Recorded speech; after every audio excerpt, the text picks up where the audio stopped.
Hello दोस्तों, आप सभी का स्वागत है मेरे YouTube चैनल पैरामेड टॉपिक पे। मैं हूं शेषमणि पांडे और आज की इस वीडियो में हम बात करने वाले हैं साइप्रोहेप्टेडिन सिरप साइपॉन के बारे में। साथ ही हम जानेंगे इसके अदर ब्रांड्स और इसके यूज़ क्या है, इसके डोज क्या है, प्राइस क्या है। तो वीडियो को लास्ट तक ज़रूर देखें और अगर आप नए हैं, पहली बार विजिट कर रहे हैं, तो मेरी एक रिक्वेस्ट है कि चैनल को सब्सक्राइब करें, साथ ही बेल आइकॉन को दबा दें ताकि सबसे पहले नोटिफिकेशन आप तक पहुँच सके। तो चलिए वीडियो को शुरू करते हैं।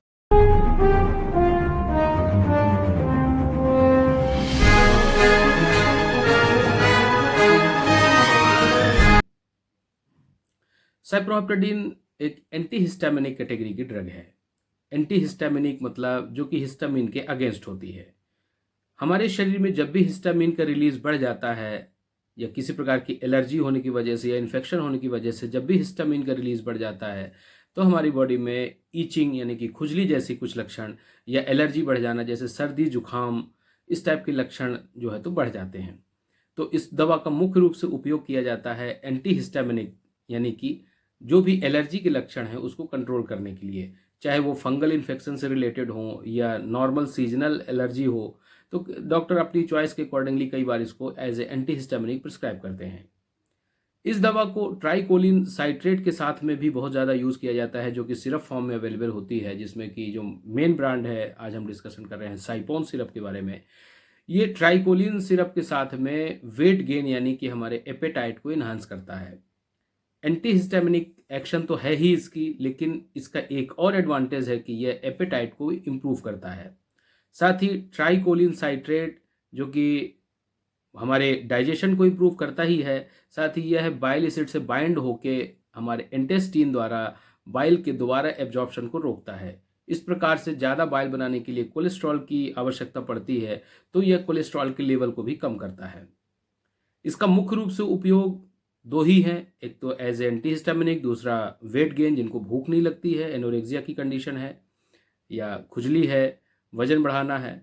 इसका मिसयूज़ बिल्कुल नहीं करना चाहिए। इसी का एक और ब्रांड आता है प्रेक्टिन, जिसको कुछ लोग बगैर डॉक्टर की सलाह के डेक्सोना के साथ मिलाकर यूज़ करते हैं, जिससे उनको शुरुआती तो बहुत रिजल्ट मिलता है, वेट गेन भी होता है।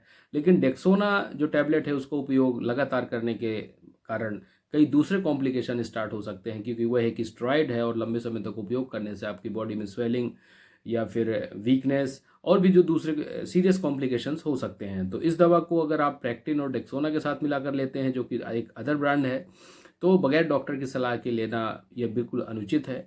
बगैर डॉक्टर की सलाह के बिल्कुल नहीं लेना है। कब तक लेना है यह सिर्फ डॉक्टर ही डिसाइड कर सकते हैं। तो अपने से दवा लेना ये इसमें बिल्कुल खतरे से खाली नहीं है अगर आप प्रेक्टिन और डेक्सोना का साथ में उपयोग करते हैं। तो इस प्रकार से हमने देखा कि जो साइपॉन सिरप यानी कि सेप्रोहेप्टेडिन और ट्राइकोलिन साइट्रेट कॉम्बिनेशन है, इस दवा का मुख्य रूप से दो ही उपयोग हैं। एक तो आपका भूख नहीं लगती जिनको एनोरेक्सिया, वेट गेन करना है जिनको वजन बढ़ाना है, दूसरा एलर्जी के केसेस में जैसे कि खुजली है, डर्मेटाइटिस है, फंगल इन्फेक्शन, उनकी ऐसी स्थिति में as a supportive therapy group में डॉक्टर प्रिस्क्राइब करते हैं। इसके जो अदर ब्रांड्स हैं, जो अदर कॉम्पिटिटिव ब्रांड्स कह सकते हैं, जैसे कि पीसीएल है, साइपॉन है, नॉर्मेटोन है, सिप्लेक्टिन है, प्रेक्टिन है, या फिर आपके मेडिकल में डॉक्टर की चॉइस के अकॉर्डिंगली दूसरे ब्रांड हो सकते हैं। बट उनमें जो कॉम्बिनेशन होता है साइप्रोहेप्टाडिन और ट्राइकोलिन साइट्रेट का ही होता है। अब इसके हम कुछ साइड इफ़ेक्ट्स की बात करते हैं। इसके जो कॉमन साइड इफ़ेक्ट होते हैं, वैसे तो बहुत ज़्यादा इसके साइड इफ़ेक्ट्स नहीं होते हैं। जिसका पॉपुलर साइड इफ़ेक्ट है वो है सिडेशन, यानी कि आपको नींद आएगी। जैसे ही आप दवा लेंगे तो इसमें नींद आने का प्रॉब्लम होता है दवा को, जो कि कुछ दिनों तक यह बना रहता है।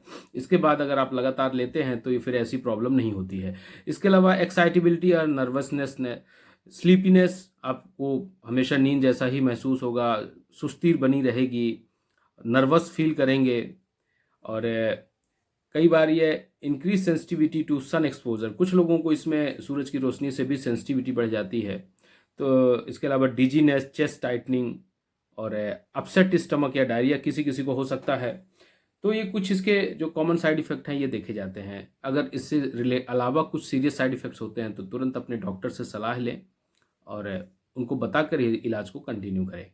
तो आशा करता हूँ दोस्तों कि ये इन्फॉर्मेशन से आप संतुष्ट होंगे और ऐसे ही वीडियोज़ के लिए आप हमें सब्सक्राइब करें और बेल आइकॉन को दबा दें ताकि हम ऐसे ही वीडियो आप तक पहुंचाते रहें, साथ ही आपको नोटिफिकेशन मिलता रहे। तो मिलते हैं नेक्स्ट वीडियो में। Thank you so much for watching.